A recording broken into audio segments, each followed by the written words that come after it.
আসসালামু আলাইকুম। Rupsa degree college কর্তৃক আয়োজিত অনলাইন ক্লাসে শুভেচ্ছা অভিনন্দন। আমি নাসরিন সুলতানা লিমা, প্রভাষক সমাজ বিজ্ঞান, রূপসা ডিগ্রি কলেজ, পূর্ব রূপসা, খুলনা। প্রিয় শিক্ষার্থী, কেমন আছো সবাই? আশা করি ভালো আছো।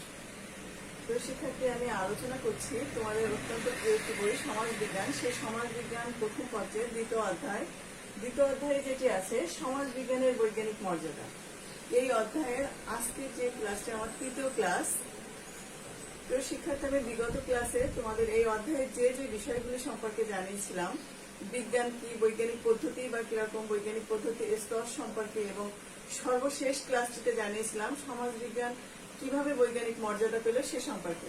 প্রিয় শিক্ষার্থী, আজকে আমি আমার লেকচারটি নিয়ে আসছি। তোমরা দেখো, বোর্ডের দিকে খেয়াল করো। শিখন ফলে যেটা রেখেছি, সমাজ বিজ্ঞানে ব্যবহৃত প্রধান কয়েকটি গবেষণা পদ্ধতি সম্পর্কে বর্ণনা করতে পারবে। শিক্ষার্থী, এই বিষয়টি সমাজ বিজ্ঞানে গবেষণা করে সাধারণত তিন ধরনের গবেষণা: সংখ্যাগত গবেষণা এবং মিশ্র গবেষণা।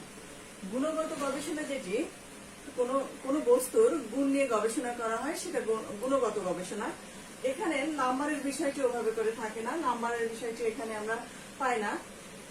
সংখ্যাগত গবেষণা যেটি সংখ্যা নিয়ে গবেষণা করা হয়, যেখানে ডেটা নিয়ে কাজ করা হয়, ডেটা অ্যানালাইসিস করা হয় এবং ডেটা অ্যানালাইসিস করে একটা সিদ্ধান্তে উপনীত হতে হয়। এবং পরে যেটি আছে মিশ্র গবেষণা। প্রিয় শিক্ষার্থী, গুণগত গবেষণা এবং সংখ্যাগত গবেষণার সমন্বয়ে হয় মিশ্র গবেষণা। এই দুটি গবেষণার সমন্বয়ে আমরা মিশ্র গবেষণাটি করে থাকি, যেখানে থাকে গুণগত গবেষণাও থাকে এবং সংখ্যাগত গবেষণাও আমরা সেখানে দেখতে পাই। প্রিয় শিক্ষার্থী, সমাজ বিজ্ঞানে ব্যবহৃত প্রধান কয়েকটি গবেষণা পদ্ধতি সম্পর্কে জানতে গেলে আমাদের যেটি জানতে হবে, প্রথম যেটি জানতে হবে পদ্ধতি কি। সাধারণভাবে পদ্ধতি বলতে বোঝায় কোনো কিছু সম্পাদন করার উপায় বা পন্থাকে আমরা পদ্ধতি বলি। পদ্ধতি শব্দটির ইংরেজি প্রতিশব্দ হচ্ছে মেথড। মেথড শব্দটি এসেছে ল্যাটিন শব্দের সমন্বয়ে। এই মেথড শব্দটি দুই ভাগে ভাগ করা হয়। একটা হচ্ছে মেটা, অর্থ সাথে, এবং ফোর্স, অর্থ পন্থা বা উপায়। এই দুটি শব্দের সমন্বয়ে পদ্ধতি শব্দটি এসেছে। সুতরাং আবিধানিক অর্থে আমরা বলতে পারি যে কোনো কাজ সুশৃঙ্খল ভাবে সম্পাদনের উপায় হচ্ছে পদ্ধতি। প্রিয় শিক্ষার্থী, তাহলে তোমরা পদ্ধতি সম্পর্কে জানতে পারলে। এখন সমাজ বিজ্ঞান যে তোমাদের বৈজ্ঞানিক পদ্ধতি অনুসন্ধানের ক্ষেত্রে আমরা যে পদ্ধতি প্রয়োগ করি, এই পদ্ধতি যখন প্রয়োগ করি তখন তাকে কি বলা হয়? গবেষণা পদ্ধতি বলা হয়। সমাজ বিজ্ঞানেও এরকম একটি গবেষণাধর্মী বিজ্ঞান, এর ক্ষেত্রেও অনেক ব্যাপক এবং বিস্তৃত। সেজন্য এই পদ্ধতিও সমাজ বিজ্ঞানেও গবেষণা পদ্ধতি প্রয়োগ করা হয়। সমাজ বিজ্ঞানের যে সমস্ত গবেষণা পদ্ধতি প্রয়োগ করা হয়, সেই সমস্ত গবেষণা পদ্ধতি আমি আজকে এই বিষয়গুলো সম্পর্কে জানাবো। আমার প্রথম যে গবেষণা পদ্ধতিটা আছে সেটা হচ্ছে দার্শনিক পদ্ধতি। সমাজ বিজ্ঞান গবেষণায় ও অনুশীলনের ক্ষেত্রে দার্শনিক পদ্ধতি সবচাইতে প্রাচীনতম পদ্ধতি। এই পদ্ধতিতে সমাজ গবেষক যারা আছেন তারা দার্শনিকের মতোই কাজ করে থাকেন। দার্শনিক পদ্ধতির বিষয়ে আধুনিক সমাজ বিজ্ঞানের জনক অগাস্ট কোট এবং হারবার্ট স্পেন্সার সমাজ বিজ্ঞান বিশ্লেষণের ক্ষেত্রে তারা যে দার্শনিক পদ্ধতির প্রয়োগ দেখিয়েছেন বিভিন্ন ক্ষেত্রে। তারপরে আবার বাংলাদেশের সমাজ বিজ্ঞানের জনক হচ্ছে ডক্টর নাজমুল করিম।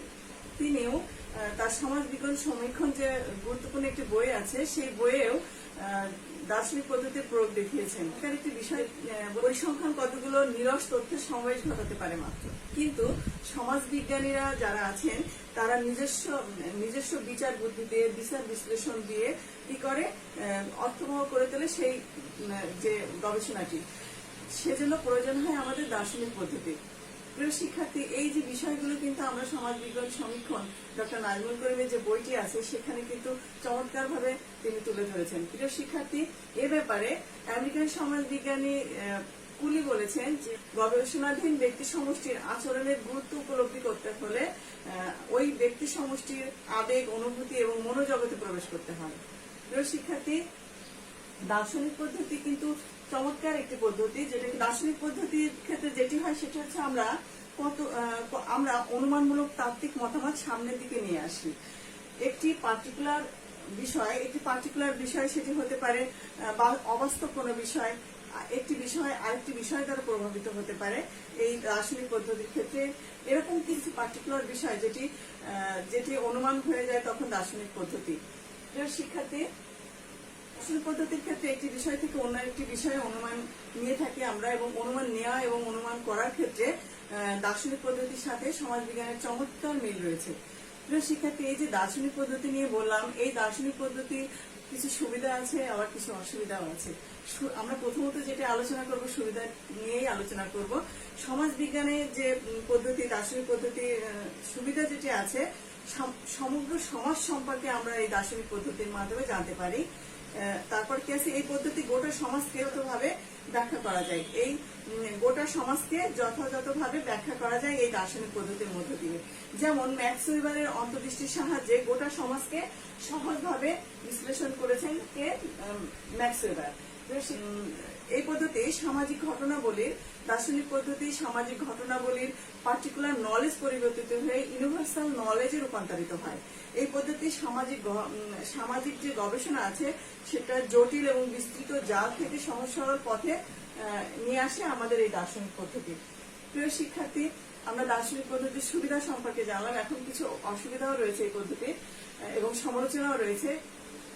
কোন কোন সমাজবিজ্ঞানী বলে থাকেন যে দার্শনিক পদ্ধতি হচ্ছে অবৈজ্ঞানিক একটি পদ্ধতি, আবার কেউ বলেছেন যে দার্শনিক পদ্ধতি বিজ্ঞানসম্মত পদ্ধতি নয়। তো শিক্ষার্থী, আমরা এই দার্শনিক পদ্ধতি সম্পর্কে মোটামুটি জানলাম। এরপরে যে আলোচনা সেটি আছে ঐতিহাসিক পদ্ধতি। ঐতিহাসিক পদ্ধতিটা কি? তোমরা ঐতিহাসিক পদ্ধতি শুনেই বুঝতে পারছো যে এই পদ্ধতিটা কি বলতে চাচ্ছে। হ্যাঁ, দার্শনিক পদ্ধতিটা কি বলতে চাচ্ছে, ঐতিহাসিক পদ্ধতিটা কি বলতে চাচ্ছে। ঐতিহাসিক পদ্ধতি হচ্ছে মূলত ইতিহাস নিয়ে আলোচনা করে। তাহলে বলতে পারো ইতিহাস কি? ইতিহাস হচ্ছে অতীতে ঘটে যাওয়া ঘটনার বাস্তব প্রমাণই হচ্ছে ইতিহাস।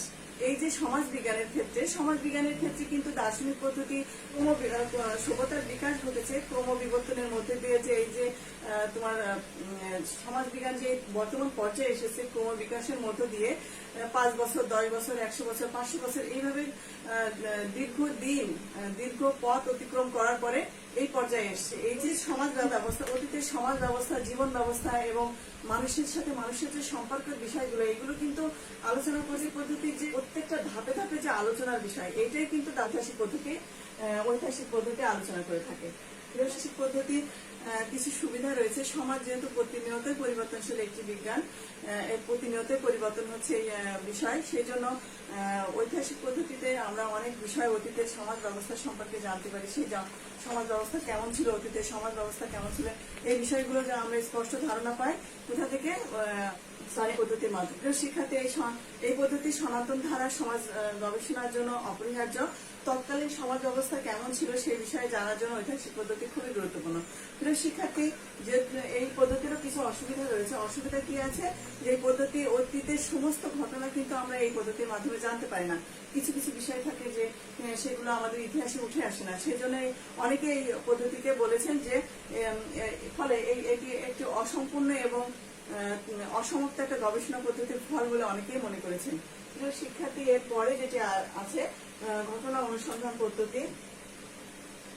ঘটনা অনুসন্ধান পদ্ধতি বা কেস স্টাডি পদ্ধতি। আমরা সমাজের কোন কোন ঘটনাকে অনুসন্ধান করব, এক্ষেত্রে পার্টিকুলার একটি ঘটনা কেন ঘটছে, সমষ্টিবাচক হতে পারে, সমষ্টিবাচক, বর্ণনাবাচক বা সমাজের যে সার্বিক দৃষ্টিকোণ থেকে আমরা যখন বিশ্লেষণ করে থাকি সেটাকে ঘটনা অনুসন্ধান পদ্ধতি বলা হয়। আসলে ঘটনা অনুসন্ধান পদ্ধতিতে দেখানো হয় যে সমাজে কোনো একটি ঘটনা কেন ঘটছে এবং এই ঘটনাটি ঘটার পেছনে কোন কোন কারণগুলো কাজ করছে, এই বিষয়গুলো হচ্ছে ঘটনা অনুসন্ধান পদ্ধতিতে আমরা জানতে পারি। শিক্ষার্থী, তুমি একটা অপরাধ সম্পর্কে জানতে চাও, সেক্ষেত্রে 4-5 জন অপরাধীদের নিয়ে তুমি একটা গবেষণার কাজ শুরু করলে, সেক্ষেত্রে দেখা গেল যে সেই সমস্ত অপরাধীদের নিয়ে বিভিন্ন তথ্য সংগ্রহ করতে হচ্ছে। যদি তাদের সম্পর্কে কোনো ডায়েরি থেকে থাকে সেখান থেকে তথ্য সংগ্রহ করা হচ্ছে। মানুষের কাছ থেকে তথ্য নিয়ে আমরা সেই গবেষণা কার্যক্রমটি পরিচালনা করে থাকি। সেটা হচ্ছে ঘটনা অনুসন্ধান পদ্ধতি। প্রিয় শিক্ষার্থী, এই পদ্ধতির কিছু সুবিধা অসুবিধা রয়েছে। এই পদ্ধতির সুবিধা যেটি আছে, এই পদ্ধতিতে আর্থিক ব্যয় কম হয় এবং এই পদ্ধতির সম্পূর্ণ ঘটনাটি সুনির্দিষ্টভাবে এবং চমৎকারভাবে তুলে আনতে সহযোগিতা করে। যেহেতু আমরা প্রত্যেকটা মানুষের কাছে যে তাদের সম্পর্কে তথ্য জানতে চায়, সেক্ষেত্রে সঠিক তথ্য পাওয়ার সম্ভাবনা খুব বেশি থাকে। এবং এই পদ্ধতি যে অসুবিধা যেটি আছে, এটা এই পদ্ধতি পক্ষপাতদুষ্ট হতে পারে। অদক্ষ গবেষক দ্বারা যদি গবেষণা করা হয়, সেক্ষেত্রে আশানুরূপ ফলাফল নাও পেতে পারি। প্রিয় শিক্ষার্থী, এর পরে যেটি আছে আমার আলোচনার বিষয়, সেটা হচ্ছে জরিপ পদ্ধতি। বর্তমান যুগে বহুল ব্যবহৃত এবং খুব চমৎকার একটি পদ্ধতি হচ্ছে জরিপ পদ্ধতি।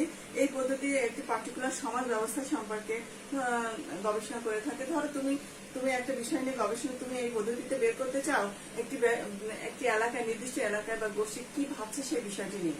সেটা হতে পারে হচ্ছে মাল্টিপল চয়েস কোশ্চেনের মধ্যে দিয়ে, এরকম মাল্টিপল চয়েস কোশ্চেনের মধ্যে দিয়ে আমরা জরিপ কার্য পরিচালনা করে থাকি এবং সেভাবে আমরা আমাদের গবেষণার যে তথ্য সেটা আমরা বের করে নিয়ে আসতে পারি। এটা হচ্ছে জরিপ পদ্ধতি। প্রিয় শিক্ষার্থী, এই পদ্ধতিরও কিছু সুবিধা এবং অসুবিধা রয়েছে। সুবিধা যেটি আছে, এই পদ্ধতি এটা একটি চমৎকার বিজ্ঞানসম্মত পদ্ধতি। এই পদ্ধতিতে নিয়মতান্ত্রিক উপায়ে আমরা গবেষণা করতে পারি এবং এটি একটি ভালো দিক হচ্ছে ঘটনা সম্পর্কে গভীরে যে তথ্য সংগ্রহ করা যায়। প্রিয় শিক্ষার্থী, এই পদ্ধতির কিছু অসুবিধা রয়েছে। এই পদ্ধতি হচ্ছে অত্যন্ত ব্যয়বহুল একটি পদ্ধতি, তারপরে সময় সাপেক্ষ এবং বল দরকার হয়। এবং যেহেতু এখানে প্রত্যেকটা মানুষের কাছ থেকে যে তথ্য সংগ্রহ করতে হয়, সেক্ষেত্রে দেখা যায় কি যে এটা অনেক সময় সাপেক্ষ ব্যাপার এবং প্রত্যেকটা মানুষ যে সহজে তথ্য আমাদেরকে দেয় এমন কিন্তু না। সেই জন্য কি হয়, এটা সময়ের প্রয়োজন হয়, অনেক বেশি কালক্ষেপণ করতে হয় এই গবেষণা পদ্ধতির ক্ষেত্রে, জরিপ পদ্ধতির ক্ষেত্রে। প্রিয় শিক্ষার্থী, এরপরে যেটি আছে প্রত্যক্ষ অংশগ্রহণ পদ্ধতি বা পর্যবেক্ষণ পদ্ধতি। এই পদ্ধতিতে প্রত্যক্ষ অংশগ্রহণ পদ্ধতি, যেখানে এই প্রত্যক্ষ অংশগ্রহণ পদ্ধতি আবার দুই ভাগে ভাগ করা যায়। একটি হচ্ছে পার্টিসিপেটরি, আর একটি হচ্ছে নন পার্টিসিপেটরি। পার্টিসিপেটরি যেটা হচ্ছে তুমি যেখানে যে বিষয়টি নিয়ে গবেষণা করছো, সরাসরি সেখানে যে গবেষণা করা, সেটা হচ্ছে পার্টিসিপেটরি। আর যদি না যে গবেষণা করো, সেক্ষেত্রে হচ্ছে নন পার্টিসিপেটরি। কিরকম, ধরো তুমি ক্রিমিনাল গ্যাং সম্পর্কে জানতে চাও, সেক্ষেত্রে ক্রিমিনালদের সাথে থেকে, ছদ্মবেশে থেকে তুমি ওদের জীবন ব্যবস্থা সম্পর্কে যদি তথ্য সংগ্রহ করতে চাও করো, সেক্ষেত্রে সেটা হবে পার্টিসিপেটরি। আর যদি না থেকে, দূর থেকে যদি কারো অন্য মাধ্যমে তথ্য সংগ্রহ, যাচাই বাছাই করে তথ্য সংগ্রহ করো, সরাসরি না যে, সেটা হচ্ছে নন পার্টিসিপেটরি পর্যবেক্ষণ পদ্ধতি। প্রিয় শিক্ষার্থী, এই পদ্ধতিরও কিছু সুবিধা অসুবিধা রয়েছে। সুবিধা যেটি আছে, যেহেতু ওখানে আমরা সশরীরে যে উপস্থিত হয়ে আমরা তথ্য সংগ্রহ করি, সেক্ষেত্রে এর যে সত্যিকারের যে যৌক্তিক এবং বাস্তবিক তথ্য আমরা পেয়ে যাই। এবং এই পদ্ধতির অসুবিধা যেটি আছে, এটি নিরপেক্ষ পদ্ধতি নয়। অবস্থা ভেদে এই গবেষণার যে অবস্থা ভেদে গবেষক পরিবর্তন হলে এর ফলাফল বিভিন্ন রকম আসতে পারে। শিক্ষার্থী, এর পরে যেটি আছে পরীক্ষণ পদ্ধতি। পরীক্ষণ পদ্ধতিটা কি? পরীক্ষণ পদ্ধতি বা এক্সপেরিমেন্ট পদ্ধতি, এক্সপেরিমেন্ট মেথড, অর্থাৎ ল্যাবে আমরা দেখতে পাই যে বিভিন্ন বিষয় নিয়ে, বিভিন্ন অবস্থার উপরে হচ্ছে এক্সপেরিমেন্ট করা হয়। ঠিক সমাজ বিজ্ঞানেও মানুষকে নিয়ে এক্সপেরিমেন্ট করা হয়। ধরা যাক এক্সপেরিমেন্ট জিনিসটা এরকম যে একটা সোশ্যাল পলিসি নেওয়া হলো, সেক্ষেত্রে তুমি 500 লোকের উপরে একটা গবেষণা প্রয়োগ করলে, সেই পলিসিটা প্রয়োগ করলে, আর 500 লোকের উপরে প্রয়োগ করলে না, সেক্ষেত্রে দেখা গেল যে এর ফলাফল যেটি আসবে, আসলে এই বিষয়ে কি ফলাফল আসে, সেটি হচ্ছে পরীক্ষণ পদ্ধতি। শিক্ষার্থী, এর পরে যেটি আছে তুলনামূলক পদ্ধতি। তুলনামূলক পদ্ধতিটা কি? তুলনামূলক পদ্ধতি হচ্ছে কোনো বিষয়ের সাথে, একটি বিষয়ের সাথে আরেকটি বিষয়ের তুলনা করা হচ্ছে তুলনামূলক পদ্ধতি। এখানে হতে পারে মানুষের সাথে মানুষের তুলনা, হতে পারে আচরণের তুলনা, তারপরে সংস্কৃতি বা কালচারের তুলনা। দেখা যাচ্ছে যে আমাদের এক এলাকার কালচারের সাথে আর এক এলাকার কালচারের মিল হয় না। এই যে তুলনাগুলো, এগুলো আমরা করে থাকি সমাজবিজ্ঞানের গবেষণার ক্ষেত্রে। তারপরে হচ্ছে কি যে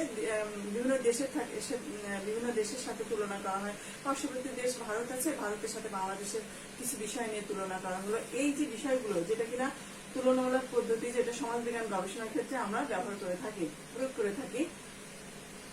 শিক্ষার্থীর পরে যেটি আছে সাক্ষাৎকার গ্রহণ পদ্ধতি। সাক্ষাৎকার গ্রহণ পদ্ধতিটা হচ্ছে কিরকম, যে তুমি যে বিষয়টি গবেষণার বিষয় নির্বাচন করলে, সেই বিষয়ের উপরে তুমি হচ্ছে সাক্ষাৎকারের মাধ্যমে তথ্য সংগ্রহ করবে, তাদের সাথে কথা বলে বিভিন্ন বিষয় জানতে চাইলে। এরকম সাক্ষাৎকার গ্রহণ পদ্ধতিটা।